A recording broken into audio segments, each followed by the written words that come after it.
So Bob and Freya, I know you work a lot with couples, relationships, intimacy, and can you talk to us about appreciation and maybe show us something around that? Yes. What I think often happens with couples is they tend to notice the bits that aren't working so well. You know, they tend to tell each other, you know, I didn't like it when you did this, or I didn't like it when you did that, or worse, if they say things like, well, you know, you never do this or you never do that, which is a whole other subject we can come back to.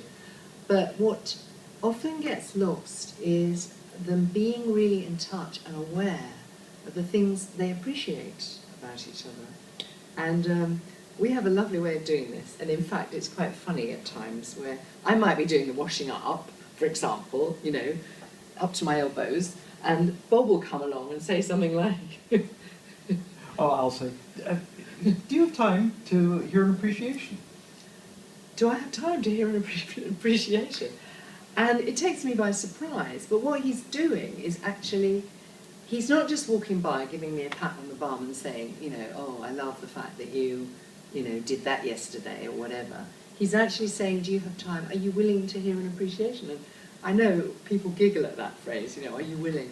But what that does is it kind of makes me get that he wants to tell me something nice that I need a bit of space to hear. And you can really focus in on it. Yeah. And so are you willing to hear an appreciation? You're going to give me one right now. Well, I'd like I'm to. willing to hear an Okay. appreciation. I just want to tell you how amazing it is for, well, I think you're responsible for this magic laundry box, because I put dirty laundry into it, and the next thing I know, it's clean, hanging up in my closet, and it's like magic.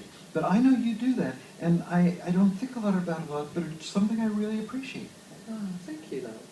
And you know, it's all too easy for me to say, oh, not that again, the laundry, you know, I just do it. But to let it land and say, well, thank you, love, I really get that you appreciate it. And that's kind of like a gift, really, a little gold gift that he's just given me, so why not take it in and love it? And she uses the word gift, and one of the things you should remember about giving and receiving appreciations, we all like to give gifts and receive gifts, and just a verbal statement like this without any other agenda is really you're giving a gift. Yeah. And it takes no time. It doesn't and it costs cost anything. nothing. We So both say that at the remember same time. to give this gift of appreciations to your partner. Yeah, it's a nice, yeah.